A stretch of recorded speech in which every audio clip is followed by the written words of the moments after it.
top of the league. It's not where we are right now.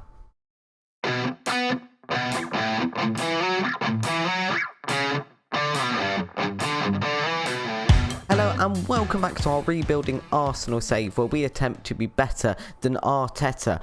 Today we have two games for you. The first one against Chelsea and the second one in the Premier League against Aston Villa. There is a bit of lengthy time between the two due to the World Cup. The Chelsea game is actually happening on the 6th of November, but our next Premier League game isn't until Boxing Day. I've got a few friendlies in between, but we're not going to be looking at those because they're friendlies and don't really matter. Since you were last with me, we've had a mixed run. We last saw the 5-0 win against Sparta. We then drew 1-1 against Krasnodar. We had a 4-0 win against Brentford in the Premier League, a 2-0 win against Mönchengladbach in the Europa League. Drew with West Brom. We then lost to Wolves in the Premier League, lost to Aston Villa in the Carabao Cup. However, with that, we did have a very weakened team out.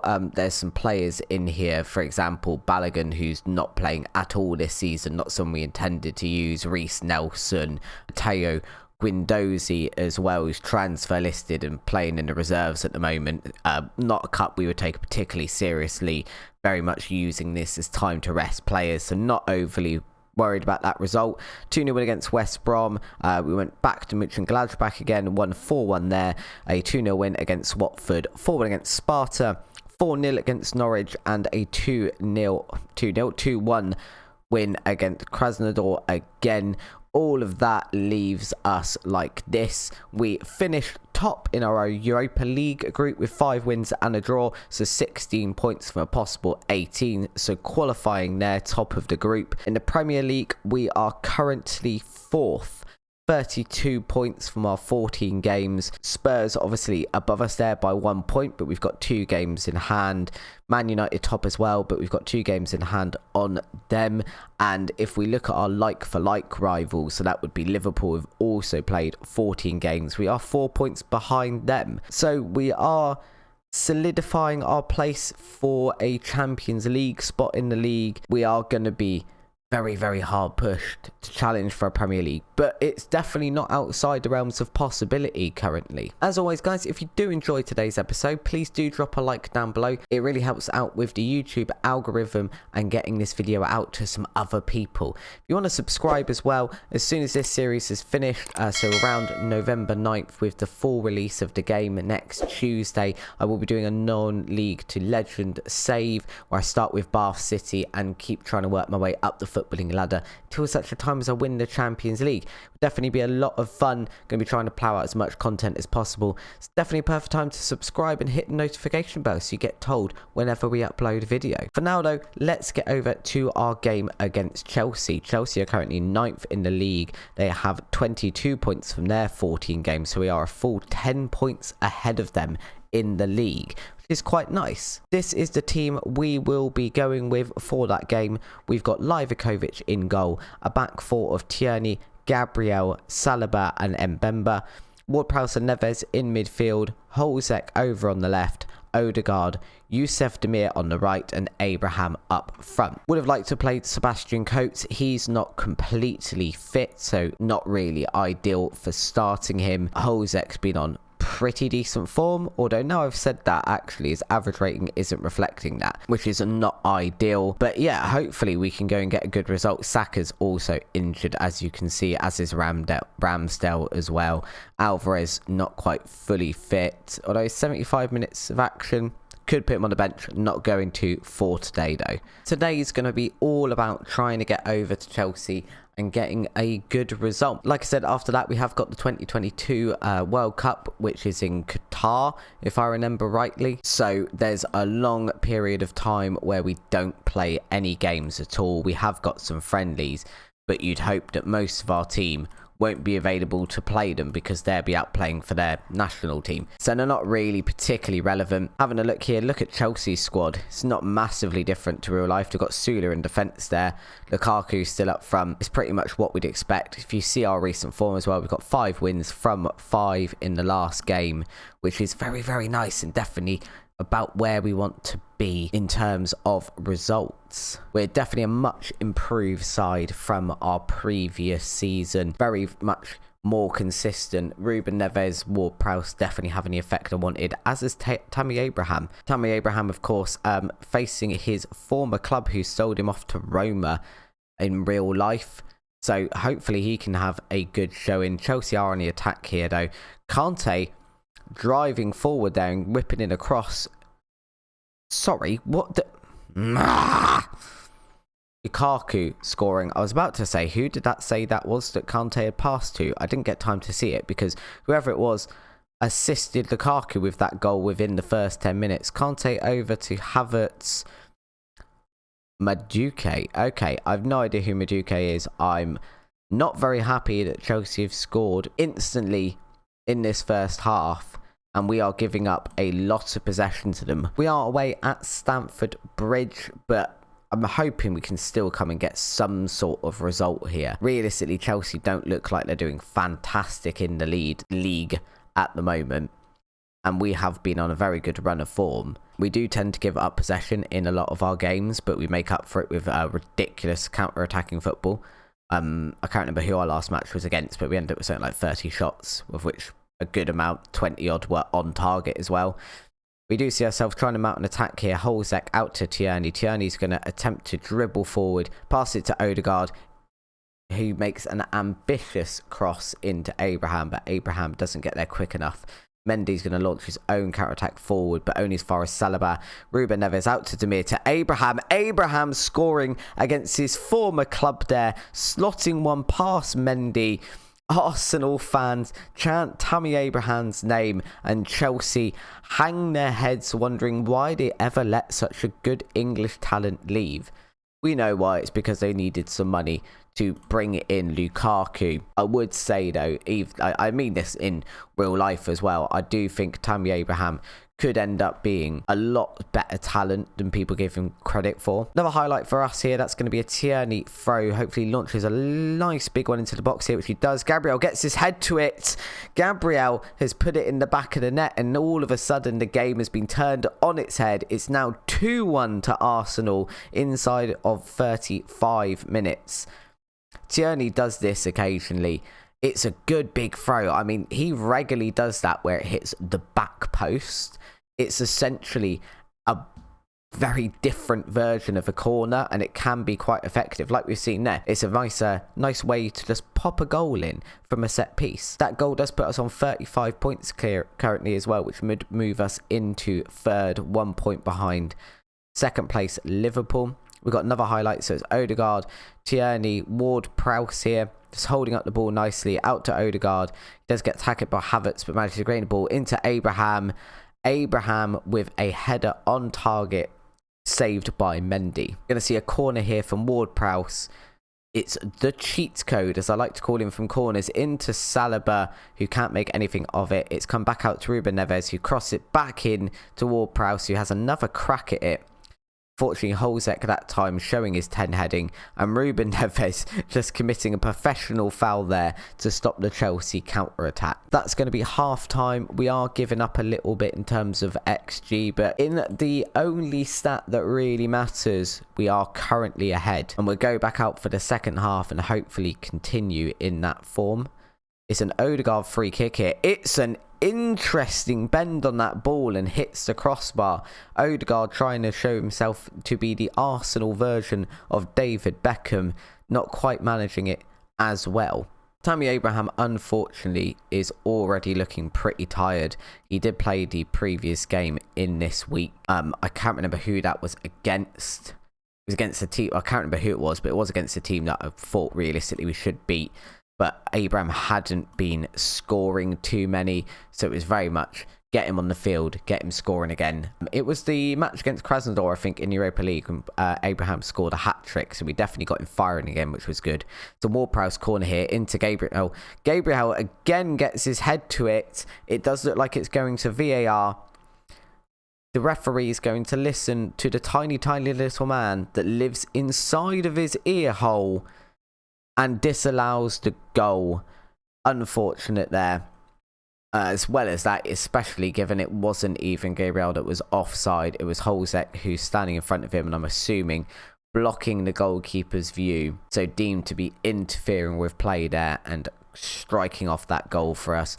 Odegaard's now looking tired as well. We are recommended to bring Isco on, but we're going to bring Smith Rowe on instead. And while we were here, we're just going to tell Tierney to ease off those tackles a bit, because we do not need another Tierney red card. Interestingly, Holzek here only has a 6.3 rating, which isn't ideal, and we are starting to get a few tired players as well. James here out to Mount holding up the ball back to Ziyech. We are pushing them further out, but Matt has managed to get a good ball in there to Werner if they can do anything with it.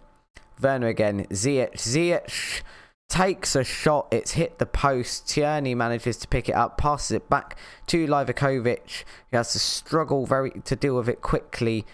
Saliba there dispossessing Werner in the box with authority. And Chelsea do seem to be picking up a number of yellow cards as well. We've got a weird start to a highlight here where we started with Mendy. I guess we just had a shot. He's distributed it to a Chelsea defender. It's only gone as far as us though. Smith Rowe here out on the right, crossing a ball into Isaac, whose header is just off target, which is very unlucky, because with 10 minutes left, you'd like to get another goal here and essentially kill off the tie, because we can definitely hold out for 10 minutes with a 2-goal lead, I would hope. We're going to try and make our final substitution here. I just need to decide who it's going to be. I think from a defensive purpose, it needs to be Kieran Tierney, so we'll bring on Tavares. Tierney's both tired and has a yellow card. Ruben Neves there, just dispossessing Ziyech from the free kick. Pounds it forward, but Isaac is not quick enough to run onto that, and Alonso is going to deal with it very, very nicely. Into the 87th minute now, Neves has also just got a yellow card. This is a feisty London derby. We're into the additional minutes of this game. Can we hold out long enough to seal our victory against the Blues? Referee, time to call time. It is full time. We're going to record a 2-1 win against Chelsea. That's a good win for us. I will take that all day long. We're going to compound Chelsea's misery, and they're going to stay down there in 9th place. That does put us, like I said, 3rd above Tottenham by 2 points with a game in hand as well. It's quite a nice place to be. We have now got a long break before we get a game again. So I'm going to quickly try and run through that and come back in a second for our second game of the episode. Right, so we have got back to our second game. The whole World Cup has happened. We've played some friendlies, and we're here for our first Premier League game in over a month against Aston Villa. This is going to be our lineup for it. We've got Livakovic in goal, Tavares, Gabriel, Coates and Mbemba as a back four, Ward-Prowse and Neves in goal, Holzek, Odegaard, Saka and Abraham. There's a few bits going on which I'm just going to quickly walk you through because they're interested. Saliba's injured, Tierney's injured, hence why he's not starting on the left. In terms of January coming up in a few days, because we are on Boxing Day here, Ben White wants to leave because he's not getting enough football, which I guess is fair enough because Gabriel and Coates have now been the main two central defenders for probably about a season now. They started being the partnership halfway through last season, so he wants to go. I've agreed he can go if a good reasonable bid comes in. At the moment, he's wanted by Real Madrid. In terms of other players, we've got Aaron Ramsdale, who's wanted by Inter Milan. Gabriel's wanted by Real Madrid. Tavares is wanted by West Ham. We've also got Isco. Isco wants to go because he's not getting enough playing time. We'll see if he ends up going as well. I did see someone else interesting. Oh, Isaac. Isaac's the other one. He's also basically been promised if a reasonable bid comes for him. We've not settled on what a reasonable bid is. If a team comes in for him, we discuss maybe him leaving. He is pretty much at the moment, I'd imagine he's second, maybe third choice starter. Obviously we paid 37.5 million for him. He's at the moment valued from 60 to 72 million. If we could get 72 million for him, I guess I wouldn't be too sad about him leaving, considering at the moment we've got Abraham and Alvarez is still got more potential than Isaac currently. So I guess it would be a good deal. All in all though, let's just get over to our Aston Villa match. They are playing this lineup here. You can pause and have a look at it if you want. I noticed they've got Petitouai up front as well, which is quite interesting. We had quite a good off season. About 5-6 things before this, we've played a friendly where we won 6-0 against Red Bull Leipzig. So that's always quite a positive result. We drew 4-4 with AC Milan as well, which I've no idea because I didn't play the friendly, so I just kind of raced through the off-season in December. But a 4-4 draw must have been a good match. It was televised as well. Not a great one if you're the manager because we were conceding all over the place, but very good if you're a neutral and are just there to watch an absolute goal fest. And instantly, within less than 10 minutes, Saka has come back from an injury. He's fully fit and Saka is injured again. This is quite annoying. We could put Jesus Corona on. Let's put Jesus Corona on. He's not played for a little while. Saka literally seems to be injured currently more than he's actually available for the team. It's very, very irritating. He's a fantastic player, but much like Martinelli, who hasn't really played this season, you can't be a good player if you're never on the pitch because you're constantly laid up in the physio's room. But never mind, we are looking like the better team against Aston Villa so far. As you can see from the lovely league table, Aston Villa are currently in 6th. We are looking pretty solid for a top 4 finish, roughly halfway through the season. We are obviously 1 point behind Liverpool. I know we've got the match against Liverpool soon. It keeps moving around due to World Cups and other fixtures. At one point, if you remember from a couple episodes ago, it was meant to be against... it was meant to be right next to the match against Man United. That looked like offside to me, ref. I really hope it was. We're going to go over and talk to the little man in the referee's ear. He's asking for clarification. The goal has been disallowed. And that's a bit of a let-off there, guys. And if we could not let that happen again, demand more, go up the other end, put the ball in the back of the net. You've had 7 shots. 2 of them were on target. What are you doing? Oh my God, it's another highlight that end. Jesus Corona here passing through to Abraham. Abraham winging his way out to the right, which is a bit strange. Passes it back into Jesus Corona, back to Abraham, to Odegaard, to Mbemba, to Holzek, who can't quite get a shot off. Kind of got it off, but it was blocked by an Aston Villa defender, and nothing comes of it. We've got a throw in here. Obviously, we haven't got Tierney to make those big throws, and Mbemba's decent at them, though. He does get to the first post to Abraham, who pings it back to Mbemba, crosses it into Gabriel, and it is in the back of the net. But once again, we are going over to the little man in the referee's ear. What is the tiny man going to say that's in the referee's ear? It's goal disallowed apiece now. We are 1-1 on disallowed goals between Aston Villa and Arsenal here. Very unfortunate. I'd love a goal in the first half. It's always nice, but we're not going to get that. We are going to see an Aston Villa free kick, which comes very, very close to going in from Carter Vickers there. As it stands, we have had the better chances, at least on XG. We're going to pump the guys up a little bit, tell them that they need to go out there and prove how good they are. And they have been very, very good.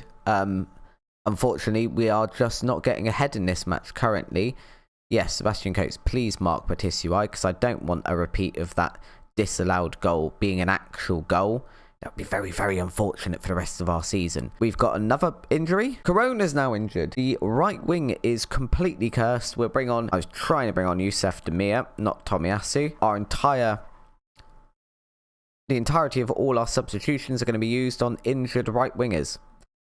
Bit unfortunate. Coates keeping it in there, although he seemed to run it towards the line himself, so I don't know what he was trying there. He's going to bring the ball forward here, pass it out to Mbemba. Youssef Demir holding it up into Odegaard, back to Ruben Neves. We're just holding the ball here, which I guess is nice. They can't score if we've got hold of it, in theory. Tavares pinging the ball forward for Holzek to run onto. Holzek holding it up again, gets across into the box. Abraham can't quite get to it. It was quite far behind him. It wasn't the best cross in the world. Mbemba to Ruben Neves. Odegaard again. Abraham, Ward-Prowse, Holzek. We're holding the ball up nicely. If we get a decent crossing for a shot. Abraham. Good save there for Martinez, denying Abraham a first goal of the episode. It's going to be a throw in here. Tavares to take, launches it in. Can Abraham get his head to it? He has got his head to it. It looks like for the third time we might be going to the little man in the referee's ear. If the little man in the referee's ear would like this £5 note, he would like this £5 note. Please take this, sir. And he awards us a goal, and it's Tammy Abraham's first goal of the episode, 11th of the season. Manages to get in front of Martinez there to just casually nod that one home. It's now a corner to us as well. Ward-Prowse crosses it in, and we can't make anything of that one. It is out as far as Ruben Neves though, passes it into Odegaard. Odegaard takes a shot from range, but it curls just wide of the post on this occasion. As it stands, Liverpool haven't yet played, but this does put us second and would put us 3 points behind ridiculously overpowered Man United. Odegaard is now also looking like a tired boy, so we're going to bring on Smith Rowe here for our third and final substitution. We demand more from the team. I'd like a second goal coming into the last sort of 15 minutes of the match, because it's always nice to have a 2-goal buffer rather than just a 1-goal buffer. 1-goal buffers are very easy to erase just from, 1 goal. 2 from Aston Villa in the last 15 minutes, I feel would be a bit harder to do. Not so hard if we're just going to gift them the ball like that into Ollie Watkins. Ollie Watkins puts it in the back of the net, and that is very irritating, especially given that Tavares just apparently... I mean, he may as well have assisted Ollie Watkins himself. And we go again here. We've had much better chances on XG. But at this point, do we look like we're likely to get anything out of this game? Possibly not, with only 5 minutes to go. Unless we get a big set piece again, because we are very, very good at those, if you've seen throughout the save. We're going to demand more from the team, but we are into now the final 3 minutes of injury time, and it does look like it is going to be a draw against Aston Villa, and it is a 1-1 draw against Aston Villa. Bit unfortunate there. I am quite disappointed in that. That was a good chance to solidify ourselves in the title race. Instead of that, I don't know, we've lost concentration. Oh, Jesus Corona out for 3 to 4 weeks. Saka's only out for 1 to 3 days. I feel like you could have played through that, and Neves is apparently a tired lad as well. Neves does seem to be constantly tired in this save. I haven't yet played a match where he's come back and not been absolutely knackered. Oh, Lautaro Martinez, you have absolutely no interest in transfer to us. Oh, that's because you've literally just gone to Liverpool. Because I think last time you showed up on my scout report, you were definitely not at Liverpool. I feel like this guy, Karim Adeyemi, would be quite a decent replacement for Isaac at a fraction of the cost. We're saying he's worth absolute maximum 16.75 million. I feel like he'd be quite a reasonable replacement. With that though, guys, we are probably now going to play through in an ideal world, unless something very random happens, until around here in February. In an ideal world, I'd like to come back for the Tottenham and Liverpool matches. Got quite a hard run there. We've got Tottenham and Liverpool and Man United. We could have come back for the Liverpool Man United matches. We'll come back for something in February, I think. We'd have got the January transfer window out of the way then. We'll have played a few more matches, and we'll be heading even closer to the full release of the game. As always though, guys, if you have enjoyed today's episode, please do drop a like down below. It'd be very, very much appreciated, and you can send good vibes towards the rest of Arsenal's season. Until next time, guys, thank you very much for watching, and I'll see you very soon. Bye!